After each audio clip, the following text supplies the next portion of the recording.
when it's gonna start. Standing on my block, scared cause I could lose my life to a car. I can't even cut the news on, it's just gonna get me hot. They tryna sit there and play like everything cool, but it's not. Man, it's not. Hey, tell me when it's gonna stop. Standing on my block, scared cause I could lose my life to a car. I can't even cut the news on, it's just gonna get me hot. They tryna sit there and play like everything cool, but it's not. Man, it's not. Hey, tell me when it's gonna stop. They don't wanna see us win. What a world that we living in. They tryna put us in the box, we not fitting in. Oppressing us, expecting us to take it to the chin. Looking at George in the mall like I could've been him. Nowadays, if you black, they treat it like a sin. They get a chance, they gon' take away your whole kin. They treating us just like what you throw in the bin. Social injustice, a pretty word for supremacy. They label my own kind as my enemy when they the ones that envy me. They turning all my brothers into memories and documentaries. They ain't get the chance to go and fulfill all their legacy. How the hell you gon' discharge your gun accidentally? You gon' tell me every black man you see is menacing. But if a white man shoot up a church, you not tell me when it's gon' stop. Standing on my block, scared cause I could lose my life to a car. I can't even cut the news on, it's just gon' get me hot. They tryna sit there and play like everything cool, but it's not. Man, it's not. Hey, tell me when it's gon' stop. How she thought it was a taser, but it's not. Now the kids are fatherless, who would've thought? How we got no COVID, but we still getting shot. Can't even have a hairstyle that I want, I gotta chop. Somebody tell me when is it gon' stop? Please tell me when is it gon' start? We was at the mall and they kept asking us to stop. And then they check the bag cause they thinking that we robbed. When we retaliate, they saying that we wrong. So tell me what we gotta do to make this stuff stop. Oh no. Like when it's gon' stop. No, oh no. Can't even look at the cops. Oh no, oh no. So tell me when it's gon' stop.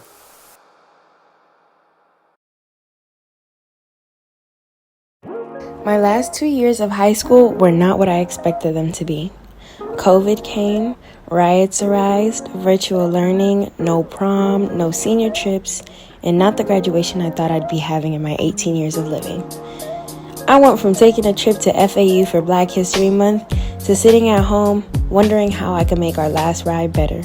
Funny because it wasn't until these last 2 years that my eyes were open to the horrors of slavery and the accomplishments of my ancestors.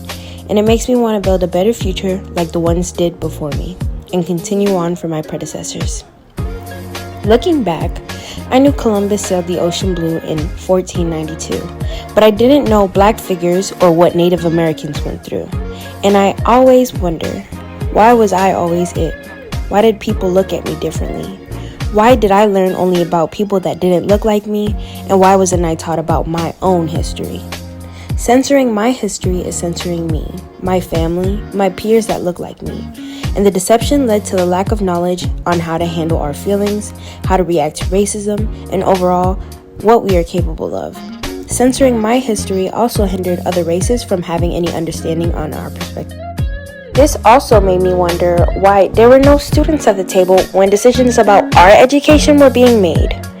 But I would like to thank Mr. Brian Knowles for allowing us to use our voices, be heard, and be involved in the Summer Institute. Peace and love. Welcome once again to the 27th Annual African American and Caribbean Studies Summer Institute, hosted by the Office of African American and Latino Holocaust and Gender Studies for the School District of Palm Beach County. We welcome you to probably the most critical and important session that will be given throughout the entire institute. One of the most critical sessions. This is one around all student voice. This is around student input. This is around student perspective. And most importantly, this is around Black student perspective. We're filming right now at the Spady Museum located in Delray Beach, Florida. The Spady Museum is a critical part of preserving the history and culture of our community, to making sure that none of this stuff is forgotten, and we can continue to pass down the stories and legacies to all our future generations. So we thank you all for being with us. We thank you all for joining us. And we got a real incredible session. We got high school students that represent some of the black student unions throughout high schools throughout Palm Beach County. We got Forest Hill High School represented here, we got John R. Lennon High School represented here, and we got Boca Raton High School represented here. So we're going to have a real critical and important discussion that should drive all the work that we're striving to push forward through our Summit Institute. Our theme this year is Marathon Towards Educational Transformation, centering and affirming Black history and culture throughout our curriculum, throughout our instruction, and just throughout school culture as a whole.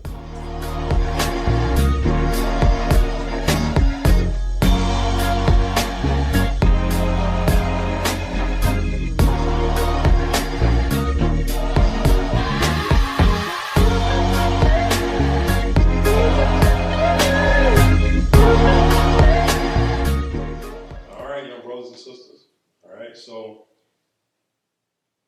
I've been working in the school district for over 15 years now, so I'm kind of aging myself at this point, right? So I'm over a decade, almost 2 decades, of working in public education, working specifically for the school district of Palm Beach County. And Karen, who works by my side, can attest to the fact that, you know, we're not, I don't say a business, but we're in a service to support students, right, and families and communities, right? And we've been in many meetings throughout the district, and we've been in a lot of conversations that not one time have kids been mentioned, right? Which is unfortunate. Now, if we start really peeling back the layers, when we say when kids are not being mentioned, and when kids are mentioned sometime, we really don't fully address the needs of all of our students sometimes, right? Now, we're here specifically to talk about Black students, right? We get into a lot of spaces when we say multiculturalism, we talk about diversity and inclusion, and a lot of those buzzwords that are used through education, right? So, and sometimes specific groups of students get lost in that. You know, our Black students, our Latinx students, even within our Black students, there's so much diversity within that. You know, I was talking to my brother here, he was saying your family is actually from the continent of Africa, right? It's Sierra Leone. Sierra Leone, so you're talking about a whole other dynamic, right? And then we're talking about, even in Palm Beach County, that we have a lot of our brothers and sisters that are from Latin America and the Caribbean as well. So sometimes when we use those buzzwords, and even sometimes when we say Black, we kind of lose certain students, and we don't address specifically those needs. So we're talking about an educational system where our Black students kind of are underperforming. You know, probably the lowest performing subgroup in our district, and I continue to advocate and argue, just like many people have done before me, that this is not an accurate reflection of how you're all capable of performing, right? So, and part of that is, and not part of that, but the reason behind that is because we're looking across systems, right? Because this is not just something that's unique to Palm Beach County. This is something that kind of happens in any school district. And anybody who works in education, if you pick apart looking at performance, graduation rate, suspension data, placement in ESC, and all of those different components, right, you'll find Black students are represented disproportionately in all those areas. So it's a systemic issue. So we need to start really remediating and fixing the institution. So that's why I felt that it was critically important that as adults or as professionals in education that we don't make decisions on your behalf without your input. So that's why why you're here, right? So we're talking about years of integration in public education. We're talking about over 6 years that we kind of did doing Brown versus Board education back in 1954, that we saw the desegregation of public education, right? And you were all brought into this hostile environment that was not created or designed for you. So with that being said, I want you all to kind of give me an honest, transparent experiences that you have in education that you feel as a Black woman to be, right? And a Black man, where you haven't fit in, or you don't see yourself in it, how has that impacted you, not only academically, but psychologically and sociologically? Well, being a majority of predominantly white schools myself, that I never really growing up saw that much people per se like me or the same background as me, just mainly just hung out around the same crowd. That led to somewhat discouragement of my own self, because I was at one point like doubting, like, is this weird? Is my name kind of weird? Is it, because growing up, you would see people with names like John, Mark. You're like, why do I name like that? Until I asked my mom, she said that my name Gibril refers to as the angel that talked to Muhammad, that talked to the Prophet Muhammad. So your family, you come from an Islamic background, Muslim background. Awesome. Okay. That one, also another thing that I've been judged for, especially. But me being also African, fully African, 100% African, that will get you targeted a lot of times growing up. Trust me, especially at predominantly white schools. But I never let that bring me down, because at the same time, I was like, they just don't understand. They don't understand my background or my family background, where they're from. So let me ask you a question. Right? When you say they don't understand, who is they? People not the same background, people that clearly don't see the perspective of life as I do, nor do they. And that can be other students, and that can also be faculty members and some of your educators, right? Especially. That don't understand you. And one of the things you even mentioned, like even just the basic identity that you have that comes with that correlates with your name, right? And that's something that we see with black children throughout the district. You get what I'm saying? And anywhere, sometimes they look at a name, and sometimes there are adjustments that take place, and there are implicit and explicit biases that come forth that impact how those students learn, because that's going to impact how instruction is delivered to them, and also how students treat them in that space. So that, and a lot of that's called microaggressions. Hold on, pause. Let's dissect the word microaggression. It holds so much meaning and true value behind it, yet the word gets tossed around a little too freely. Microaggression is a statement, action, or incident regarded as an instance of indirect, subtle, or unintentional discrimination against members of a marginalized group, such as a racial or ethnic minority. An unfortunate instance of microaggression would be an individual stating, "I can't be racist. I don't even see color." This statement itself is implying that you are oblivious to my racial and ethnic pain and history, which then leads me to believe you disregard any obstacles that I face. Statements like this are low blows in a sense, and encompass negative intentions behind the words spoken.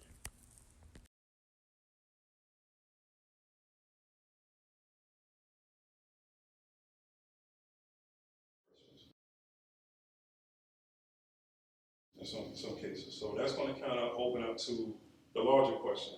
And I definitely want my young ladies to kind of chime in as well, is where have you felt or experienced microaggressions in the classroom? Well, for me personally, I did go to a predominantly white elementary school and middle school, and my last name is Jean-Baptiste. So I received a lot of not rude comments, but it was joking ways, they would joke with me, and it made me feel uncomfortable when I was younger, because it would make me really insecure, because they're I didn't grow up in a Haitian household.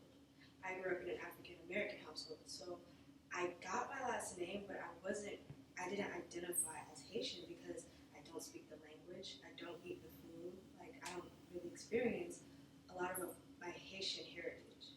So for me personally, I would even get jokes from my own people, kids who were Haitian themselves, and they would be like, "Oh, you don't even speak the language, you're not even fully Haitian, it's just your last name."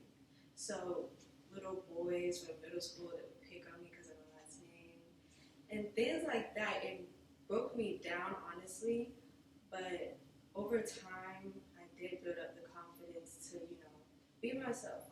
It's just a name to me, and I really don't feel like I experienced any different interactions from teachers or administrators. It's mostly just socialized. like a lot of my friends, they would see like people would be like, okay, like they said this about you because of your last name, or like things like people would be like, well, you eat cat and stuff like that. And I was like, wait, Some of those negative stereotypes that come with it. yes, it was very stereotypical. And honestly, I was hurt then, but now that I look at it, I really don't feel like I have a reason to be hurt because kids are going to be kids. But at the end of the day, I do want to see a change in that. I do want people like me who may take that a lot harder than I did. I want them to be able to go to their teacher and say, hey, these kids are saying this about me and it makes me feel bad. And I want them to be heard and I want action to be put in place. That's just how I feel.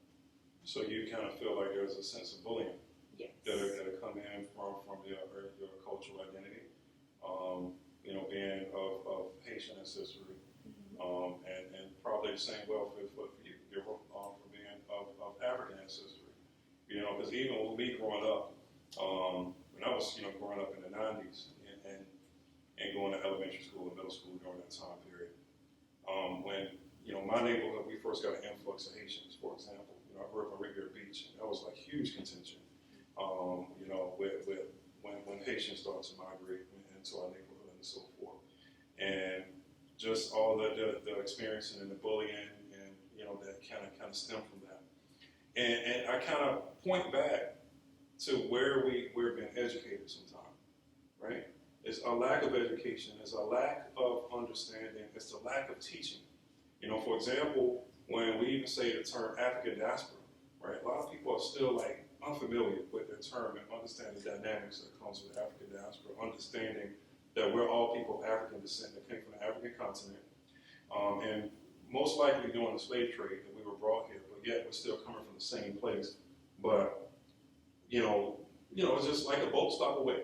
As we cross the Atlantic, some of our ancestors were brought to the island of Haiti and so forth, and fortunately for your ancestors were left there. They were never victimized of that, but they were victimized by colonialism and imperialism. So you have the same concept of Pan-Africanism. You were free till about 50 years ago. Yeah, during those independence movements in the 1960s, absolutely. And as it really, and I wish we had the time to even talk about some of the rich history and where Freetown, Sierra Leone, and so forth, about a lot of enslaved Africans who left the United States end up going there. Even stemming back to the early 1800s. So, there's a lot of history there. But the point is that if we fully understood our history, right, not only black kids, but if white kids understood their history, and if our faculty is educated and capacity was built among educators that we can teach these concepts, so you wouldn't experience that bullying. So you wouldn't experience a misunderstanding, not only because of your African background, but even also your religious identity as well. So that can even go to the next question, and Karen, I want to get that one to you. As far as what are we learning in our classroom? Sorry, I don't want to dominate, all the questions. No, but just to follow up on Brian's question, there has been a lot going on in society, a lot of discussion about race and racism. As students, do you all feel like you're given the space to discuss race and have these critical conversations in your classroom? Well, besides one classroom, I feel like it's not very open for discussion about these kinds of things. Actually, two, because Miss Kennedy because one of my teachers are the sponsors of VSU, she allows us to discuss things that are happening, current events, and I have one other teacher who is also African American, and she's open to discussing things that are happening in society.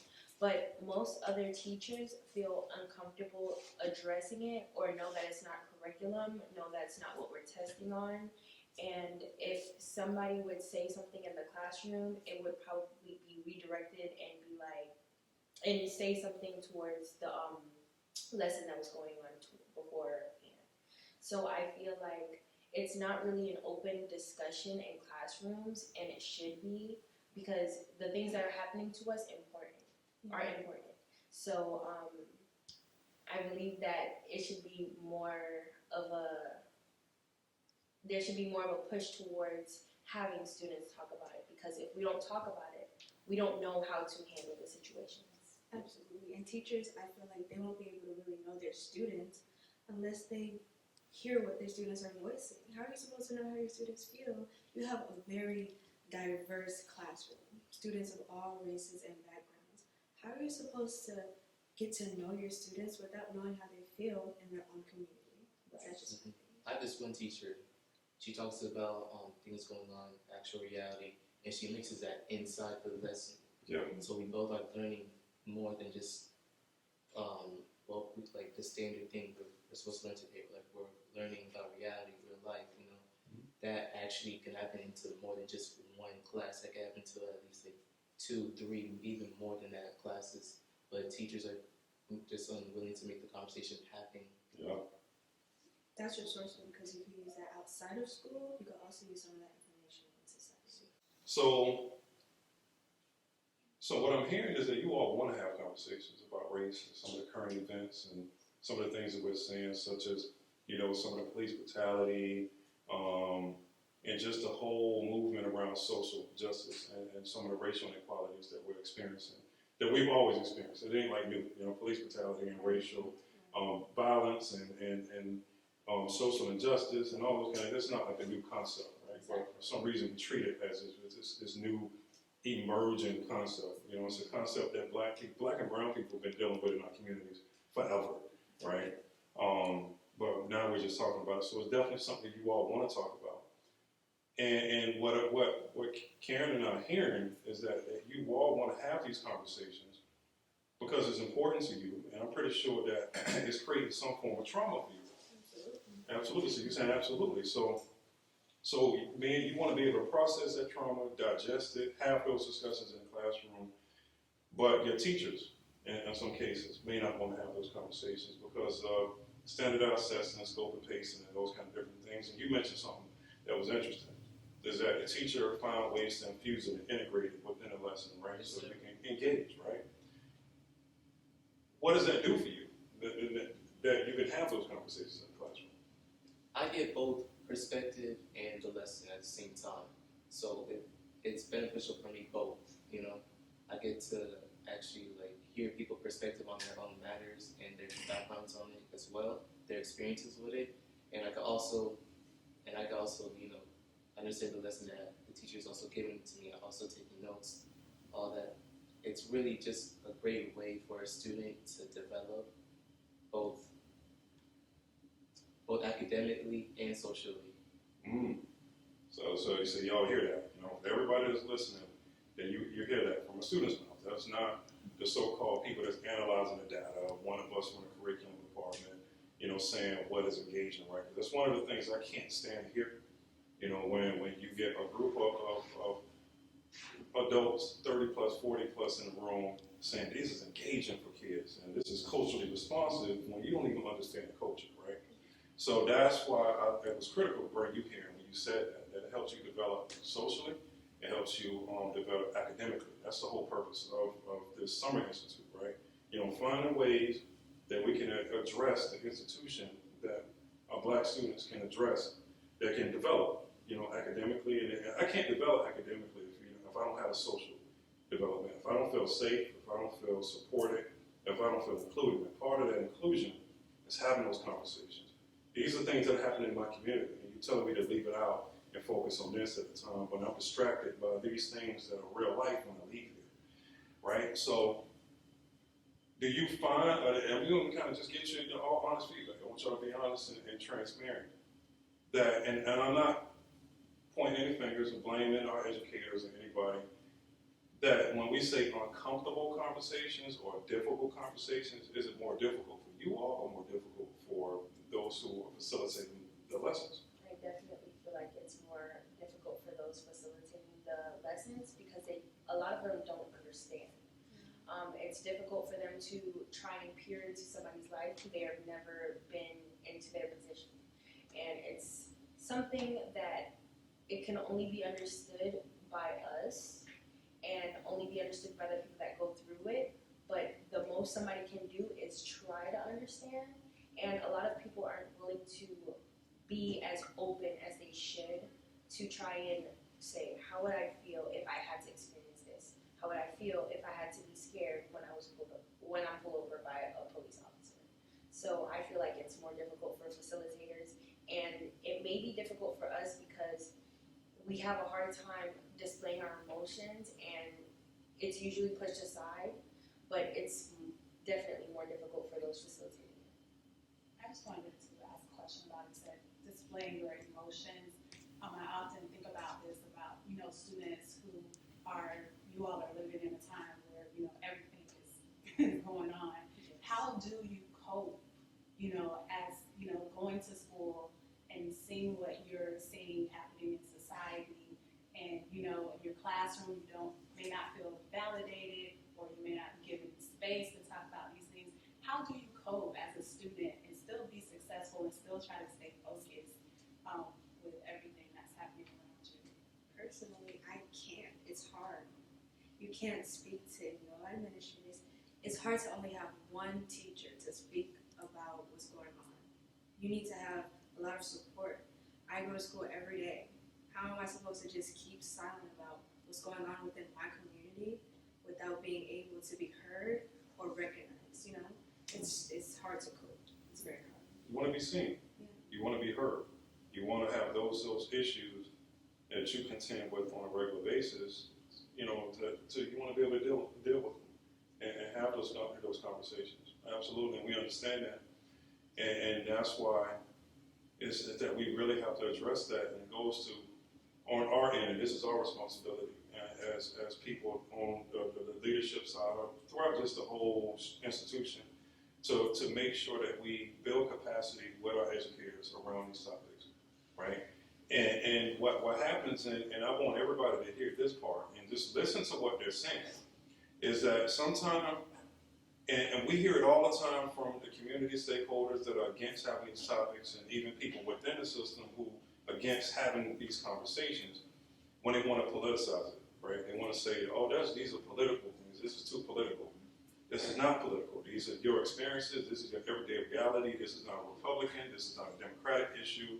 This is not any kind of particular candidate, like anybody running for president, like anybody who was the president. These are actual issues that you're talking about that makes it difficult for you to focus and concentrate.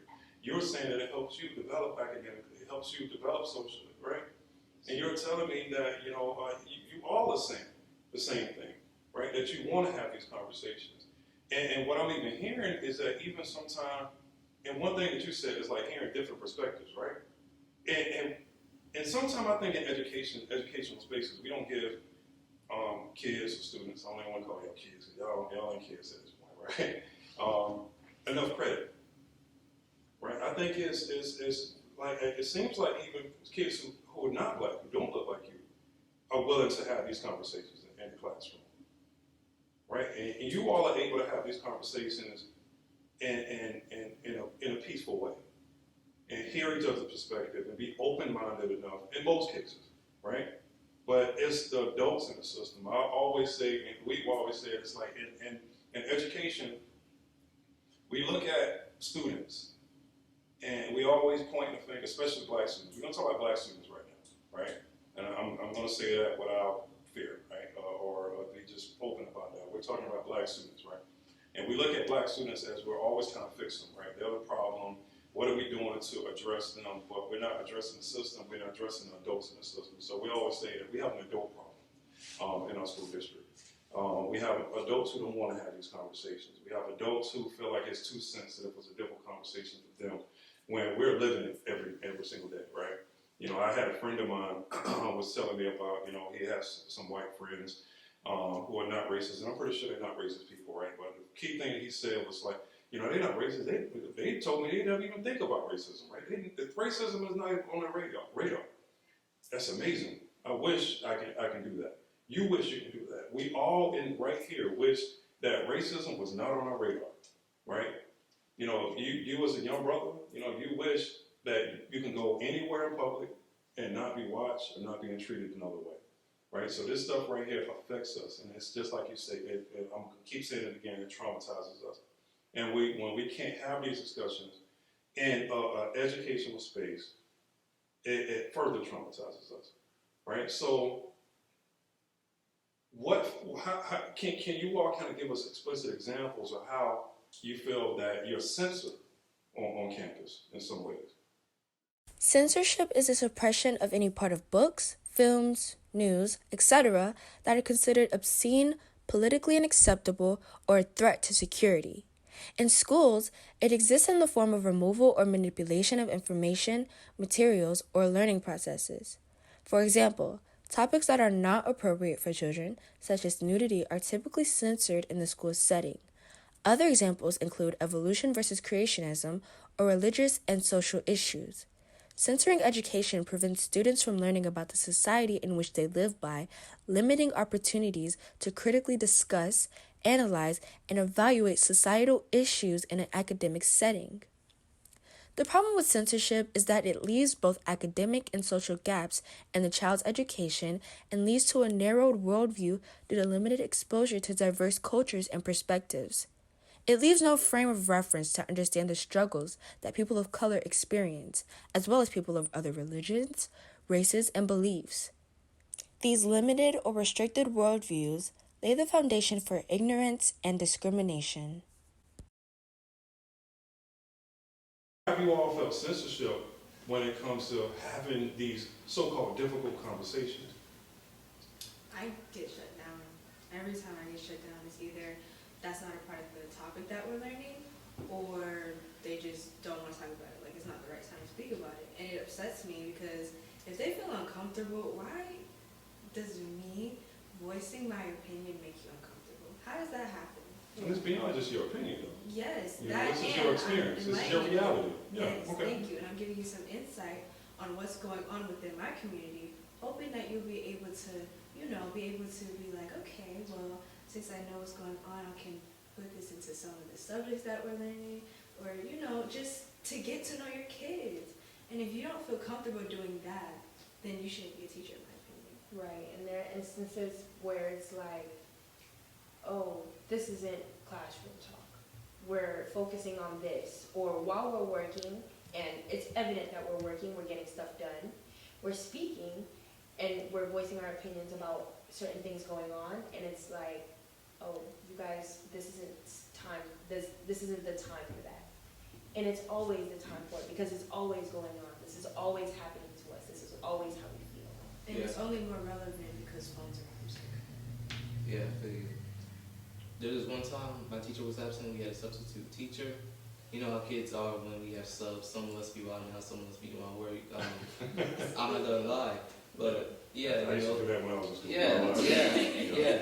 But a few of my friends who are black, we all just sat in the back. We did our work. We weren't even making any noises while the students up in front were clearly being disturbing. They were clearly like throwing things around, yelling, almost a fight. But for some reason, she decided to come at us for reasons I don't even know. She said that we would be making trouble or something like that when I was doing my work, they were doing their work. I don't see the problem here.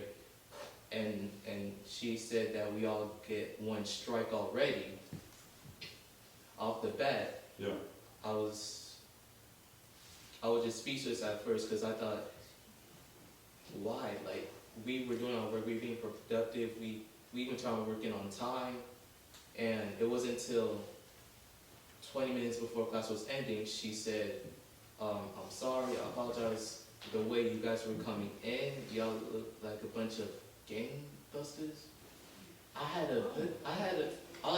I literally had was Jordans and a hoodie on. I don't see how that's So any like way relatable like to a that. gangbanger, pretty much. You know what I'm saying? Because of being black. Okay. And there are probably so many stories of those very, very explicit biases that have taken place and those racial stereotypes that have taken place. That's all this concept. And one of the sessions in the Summer Institute this year is around anti-blackness, right? Which is a real concept that a lot of people are afraid to, say anti-blackness. We can say anti-racism, but when you kind of start breaking down racism, it's my anti-blackness. A lot of people don't want to talk about that, right? So, when you all are sharing experiences of just those micro invalidations and some of those microaggressions and racial stereotyping, in the classroom. And the sad thing about it is this, amongst you three, that you represent a narrative that may be common around a lot for a lot of black kids. Right. That's like, you're just three examples, and there's probably so many more.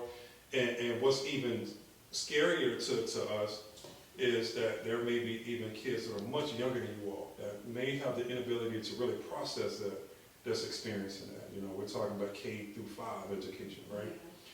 That are experiencing that, and just how that is going to really mess them up moving forward and how they view themselves.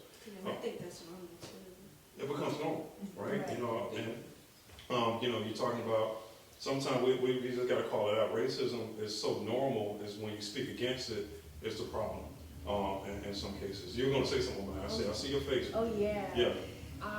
At my workplace, we were shutting down, and once they found out, they started swearing up and down the place, and then they said, racism doesn't exist, you guys make it something, F Democrats, F Joe Biden, and I was just astonished. I sat there and he said, well, I don't see color, I grew up with the brothers, this, that, and the third, and I felt so disrespected because he then tried to approach me and he said, isn't that crazy? I did not respond because I knew that if I opened my mouth, I might have said something very rude. Yeah. So I try and refrain from doing any of that, of course, especially not in my workplace. Now let's take a minute to pause. Can you understand why we're so frustrated? If we're being honest with ourselves, racism, intolerance, and hatred have been a big part of American history from the very beginning, which is why we need platforms like this, where we're free to talk about our experiences to those who understand and those we can trust. Because Black history deserves more than just 1 month out of every year. Black history is every day, and there's enough Black excellence to go around. So we should talk about it. District leadership is like, what about black kids? Right? Then it becomes this issue of, oh, we ain't got no money. But what I don't understand is that we are the ones that are singled out. They come to us and say things about us. Like I said, how do you say something about me at my life at home, but if I say something in response to that, it'll be disrespectful? Where's my space to talk about it? Or where's the resources that I need in order for you to not make those stereotypes? Exactly. Like, you're not even providing that. And I'm the third largest ethnic group at my school, and we still don't have anyone a specific place. We have one class, and that's limited. Everyone else, we have no way to actually speak, no way to reach out, no one to actually talk to about these topics. We had to turn to each other to actually make these discussions happen, but it's still not being heard. That's the thing. right. And I feel like everybody else is being heard, and everybody else is at least able to have a space to communicate. And we don't have any of that. Where does that come in for us? So how are we supposed to manage our aggression when you're coming at us so hard as somebody that doesn't understand our position? You're coming at us so hard and we don't have anywhere else to put our anger. And then when we keep it inside and one day we explode, what more can, it's only so much a person can take. It's ridiculous how much I sit in class. That day that I sat in class, I was so angry. It took everything in me not to say anything. It took everything in me not to cry. I sat there, and after I left that, I had practice. The other cheerleaders were asking me, oh, what's wrong? Is it because of what she said? No, I'm okay. Please leave me alone. It's really difficult to manage that when we don't have a space to express our aggression. And especially as young girls, I'm sorry, we're taught to kind of contain that anger and frustration, or we're going to be deemed as angry Black women. And I feel like that is so unfair, because at the end of the day, as students, we go to school every day. Right. We're not really revealed or exposed to the real world yet, so we're not really socialing with other people to really know how mean people can really get. Yes. So how are we supposed to channel all this anger and frustration through our teachers if they don't know listen? That's my only question I have. How do we do that without being shut down? And why is it angry Black women? Why isn't it just emotional? Yeah. Why couldn't it be that we're reacting to what we're receiving. Yes. That right. The worst part is they always say, talk to administration, talk to a teacher. They can always help you. They can get this person help. Bro, 3-day suspension is not doing nothing to them. Referrals are doing that. Referrals aren't doing lunch. Nothing for them. Like, they come back, they're suspended. They come back to school. Same thing happens repeatedly. That's not going to help them. We clearly see that failing. So why is it that we still continue on even though it's basically obsolete anymore? So that's the thing. We need to find like another way for them to actually understand our perspective, our pain, and our anger for them to actually learn it. Yeah. Yeah. Yes. That's why we're here. You know what I'm saying? For they can understand our pain, our perspective, our realities, our experiences through y'all voices. Right? It's you all that want to propel a change. Right? They need to hear from you. They don't need to hear from the so-called experts such as myself or Kailynn Jefferson, right? They need to hear this from you all. So, you know, they can go to the next part of it, right? You know, as far as what are we learning? And so Karen is going to... So a lot of what we discuss with racism and the ignorance that's going on is due to lack of education and people not knowing how to address these issues, have the conversations. So at your schools or in specific classes, what would you like to see as far as what you're learning in the curriculum, or what have you learned so far that you found beneficial, or what do we need to continue to do? What do you think as school leaders or at your school campuses, what should we omit? Because sometimes the usual normal isn't working for our students today. So as we get further along in time, or as we grow and progress through education, what do we do, or what would you like to see as far as education is concerned within the curriculum? Real, to be honest. Like, growing up, I'm pretty sure that most of us seen films that will portray not as well as we think good people as like some hero like Christopher Columbus. I remember growing up seeing this film about it. You know, he seemed like a great guy, you know. And so you learn from that actual perspective of what he actually did. Genocide, one thing. When you actually realize that and you see that they're teaching kids that growing up to making them believe that this man is a hero, they give him his own holiday and all that just for genocide? That is sick. It is. It's upsetting, and I am so appreciative of African American classes, like African American history classes, but I feel like it shouldn't be there. I feel like it should be in regular history classes. Right. We shouldn't have to have a separate chamber just to learn about our background, you know? Yes. How come the European history classes, they're taught from K through 12? But we don't get that. Like, this was the first year I ever had an African American history class. Like, and I why thought is was it so mandatory for us to learn about Europe? Why is it mandatory for us to know about every other continent? when it's all fake, Right. honestly. And another thing, I don't want to be taught that not only history is slavery. That's American history. That's what we're taught. We're taught that we're slaves and we came from slavery, and then that's all. Here's some king facts right here. The richest man in the world in history is Mansa Musa. Even to this day, he's still more rich than any other person in this world right now. And they don't even teach you that. They don't even teach you that. There's so Here's some king facts. Let me give you all a few more reasons why Mansa Musa should be a part of every history lesson. Under Mansa Musa, the Mali Empire had over 400 cities.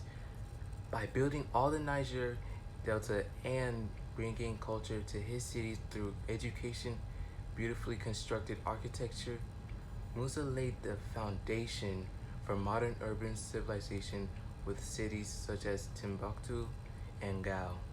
The source of the empires, and by extension Musa's wealth, was from both gold and salt.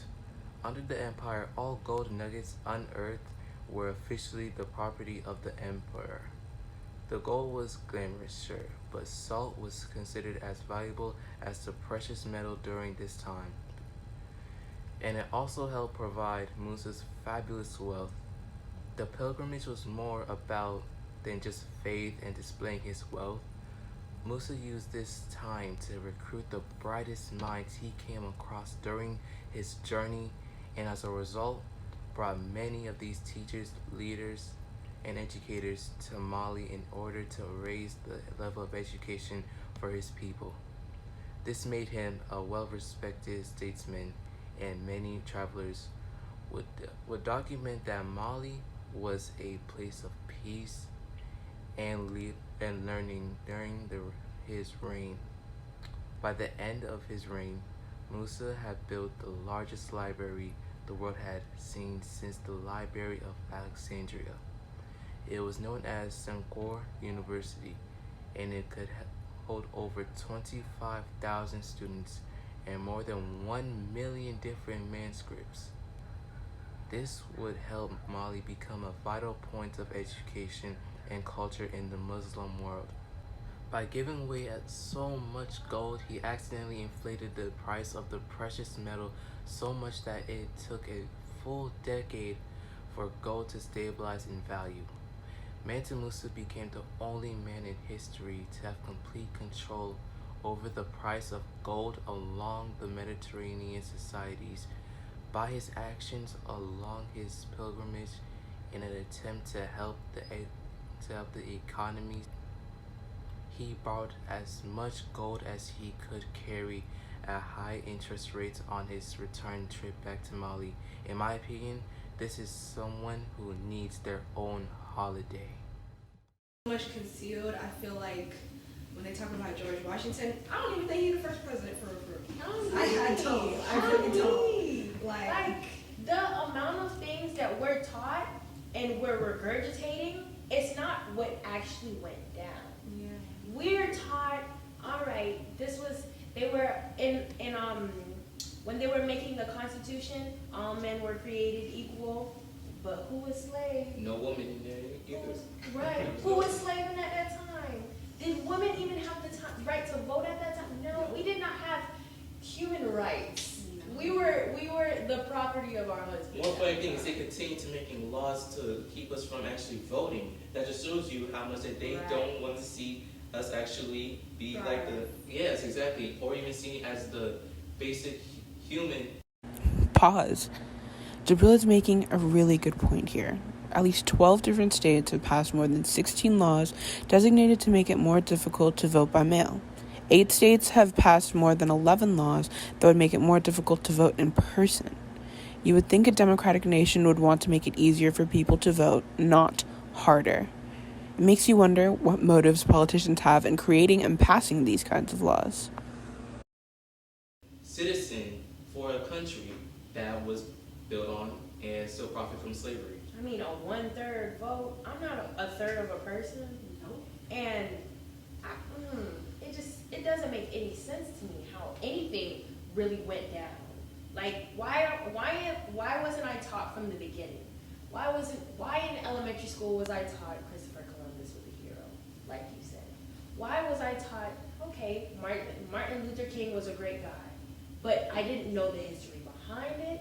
I wasn't aware of slavery back then. Nobody taught me what I needed to know from then. I didn't know Malcolm X when I was younger. To be honest, he would have been my hero. Right. And another Islamic brother actually fighting for equality. I strive to be him. That's my idol right there. It's Absolutely. one thing to gentrify streets and cities and all that, but for you to gentrify our history and our knowledge, it's a no. It doesn't sit right. It doesn't, no. It's terrible. Absolutely. You all making some real powerful statements, and I was watching this. This is completely unscripted. This is all authentic.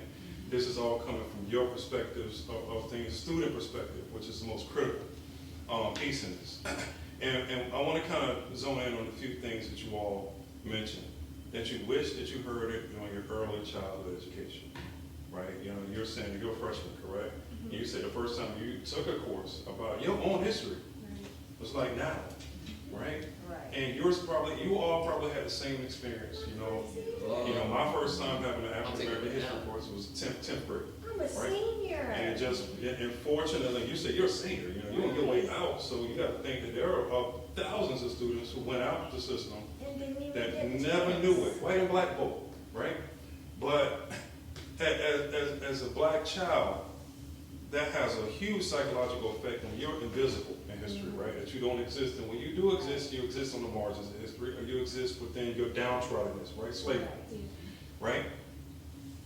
And it even goes back to what Karen and I work with when we work with schools. It's like, again, we're on that topic of censorship, right? Yes. And when it comes to early childhood, it's like, what can we talk about with the young ones? We can't talk about this, because whenever we want to talk about black history in school, there are so many red flags and so many reasons not to do it. Right. We get more reasons not to do it than to do it, right? There's too many, it's too sensitive a topic. It's too delicate, it's too political. Sensitive for who though? Bingo. Right. That's the key thing. Sensitive for who? Right? Sensitive for who? You take this. You got this. Yeah. Well, my thing is, if I knew from I was younger, I would probably have developed a way to cope by now. It would have been much easier for me to understand, all right, this is why they treat me the way that they treat me. When I was younger, I did not know why I was always the one that had to be it when we were playing tag. I don't know why it was weird. My hair was fluffy when I was younger. I don't know. Yes, I don't understand why people had to approach me differently, or just, where are you from? What do you? I was born and raised. So microaggressions, like, where are you from? I used to get like, what do you mix with? A lot growing up. You don't like it. You're right. So you get that across the board. And just all those, just again, the censorship and microaggressions and all of those things that were so damaging to you. And just fortunately that you probably had certain things that insulated you from that you're still able to have some kind of self-concept and some form of identity. Right. Think about how many of us that don't get that opportunity, right? That eventually we become the stereotype that has been placed upon us, right? We eventually just become that, what we've been told and what we want to be, right? So they even go back to what you were saying, being viewed as the angry black woman, right? Mm-hmm. Right? Or even an angry black man. Aggressive. I'm very aggressive according to a lot of people. Okay, and they still see me as that. So even if we were, right? Say if we were that angry black woman and angry black man, we're justifiably so. Right? So what do we need to do in our education system? And not looking at, okay, this is an angry black girl, or an angry black, boy or man or woman, whatever it is. Why? Why are they angry? Because look at how they treat us. They find that's entertainment for us, like something to do on daily, like to annoy us constantly just for their entertainment and their views, like. You become an object. Yeah. Yes, I don't understand why I'm singled out. Oh, she's real smart because, there's not a lot of students that look like her in my classrooms. It don't matter. Yes. What does that have to do? I've experienced that, and I've only experienced it when I first walked in, because high school is so much bigger than middle and elementary school. So there's a lot more students that I'm coming across every day, a lot more teachers.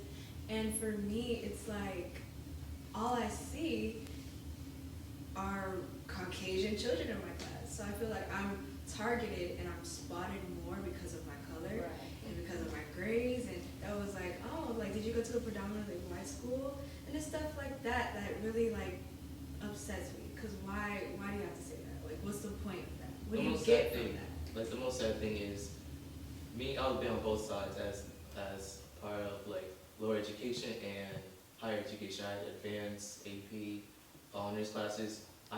There were times when there was just about 2, 3, rarely 4 black kids in that single class. Yeah, I grew up in advanced classes. In those lower classes, it was always just 4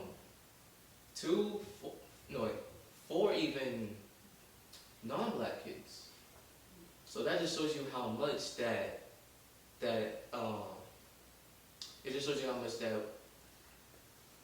I can't get. So you're saying, based on, you kind of coming up through a lot of accelerated courses and advanced courses, honors courses, etc., that you've had that opportunity, but you see on the flip side of that, when you go to what the lower level classes or the regular classes, that you don't see the same representation. You say you are definitely a minority in the upper level classes, but when it came to the regular classes, that you were definitely part of the majority. Yes, sir. Which is a huge disproportion and disparity. Once again, it's not an accurate reflection, and it doesn't really accurately reflect black brilliance, At all. right? And just the excellence that is really black people, Yes. right? That we exhibit excellence. And one of the key things you said, you talking about Mansa Musa, right? And Musa Yes, Keita, sir. wealthiest person who ever existed in human history, right? Yes, sir. And just talking about just the greatness that we come from. And that's just, we're talking about in terms of wealth. We're not even talking about in terms of knowledge wealth, right?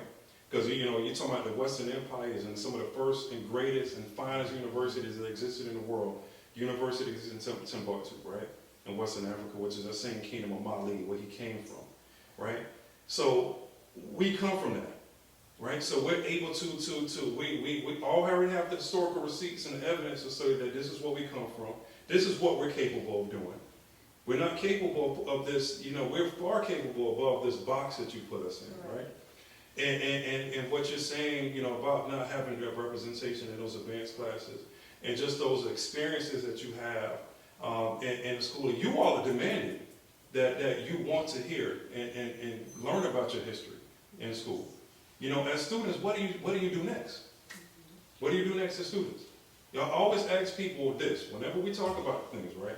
I'm a solution-oriented person. We're solution-oriented people, right? We never want to say, complain about an issue, then we go home and just forget about the issue, right? And it's not about what somebody can do for me, right? As black people, we've been some definitely self-reliant people throughout history, right? Throughout the slavery, which we should learn about slavery, and the truth of it is our whole economy of this country was founded on it, right? That's just a fact, right?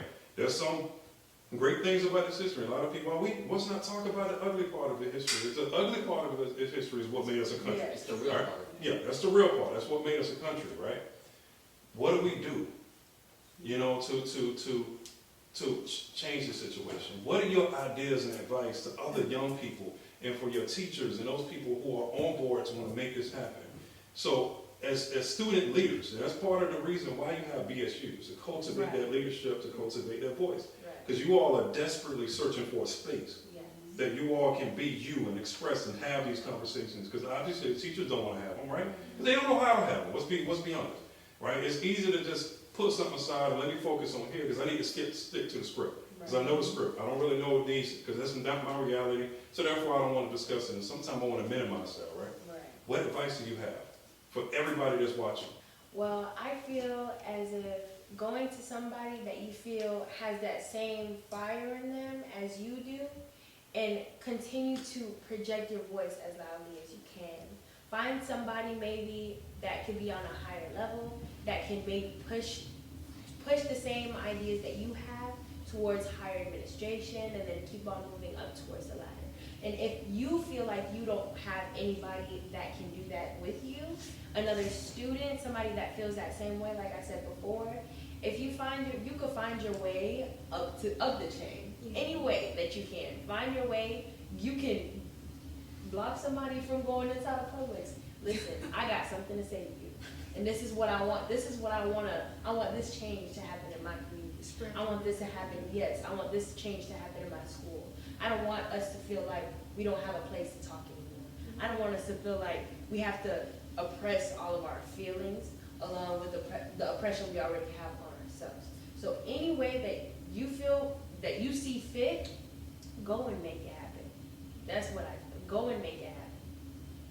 Don't let those lunch detentions and those referrals that teachers wave above your head for speaking out affect you voicing your opinion. Right. It should not stop you from saying, hey, that's not right. It makes me feel uncomfortable. It upsets me. You should feel okay with being able to tell people how you feel. You should not be labeled as angry or upset when you're basically just voicing how it makes you feel uncomfortable. To be honest, it's acknowledgement. Acknowledge me as an actual person of a different background, not just as one thing. I'm not just this. I'm not just my skin. I'm an actual person, actual emotions, actual feelings. So how would you feel if I targeted you about your past history, of actual pain and torture and to make entertainment.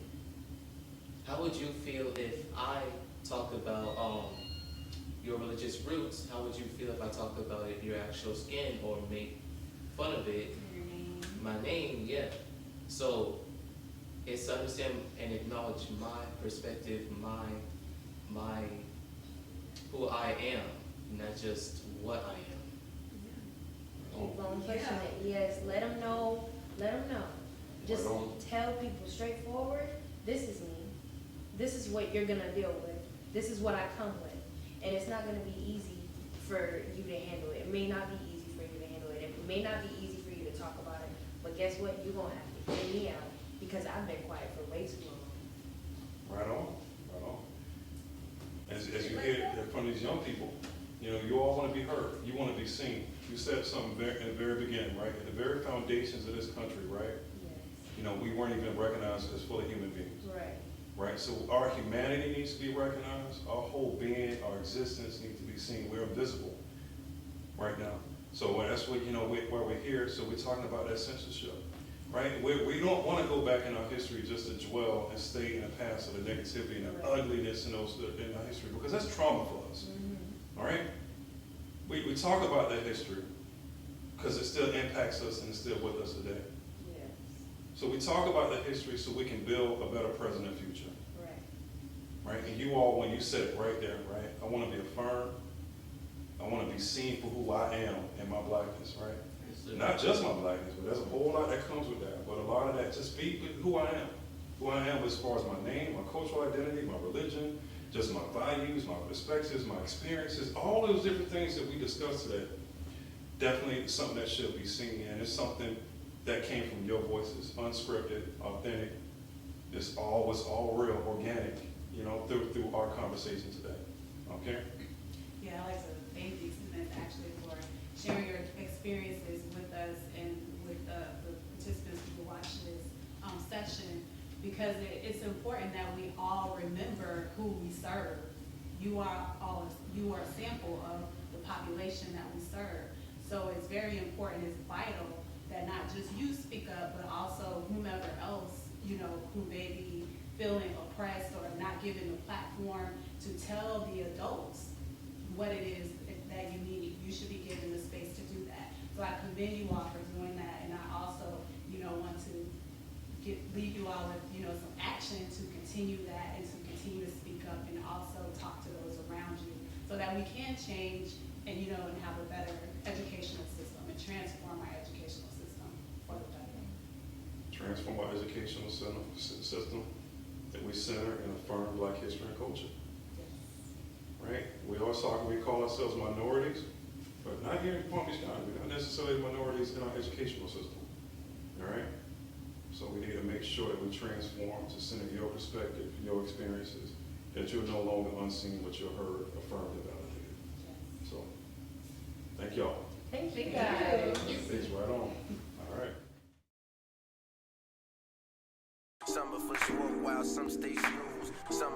Man, filming at the Spady Museum that day was amazing.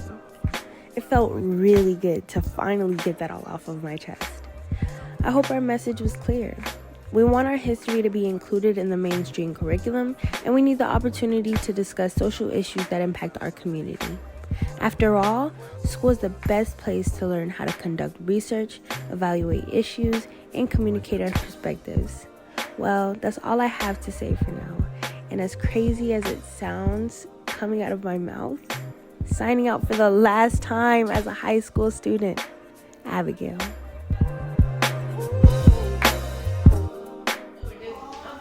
It's all said and done, so how you feel? I am feeling a lot better than I did before. I was kind of scared to voice my opinion, and then you guys reminded me, you guys got me right back on track. We're voicing how we actually feel. We're trying to portray our anger and our feelings into this documentary, I would say. So I feel a lot better than I did. I kind of released a lot of feelings that I had pent up, and it was nice to say what I had to say and than have to have the audience in front of me and know that it's gonna be heard. So it's nice. So Thank you. You did too. Yeah, and you were getting like the perfect amount of mad, and like you could see it on the camera, but you could also hear it. Because sometimes people just get angry and you don't even know why. Yeah, but you were like, you went from like, it was like a whole arc of anger. It wasn't like You were starting coming off back here. down. Like, it was really good. Because they know when people get mad, and they'll There start was up stay there. at the top.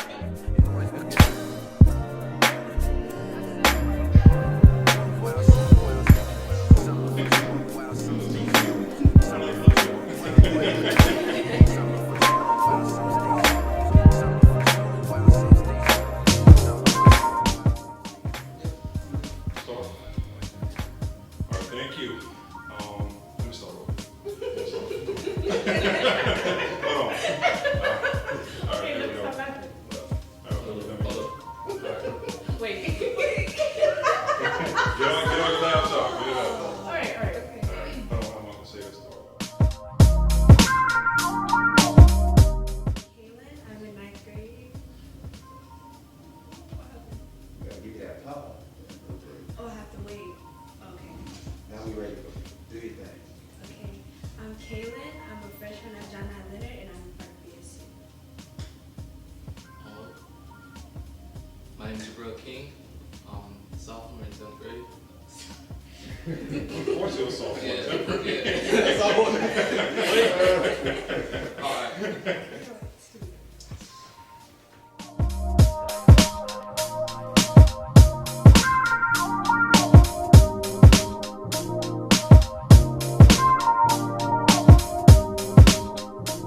This has been a Black Student Union production.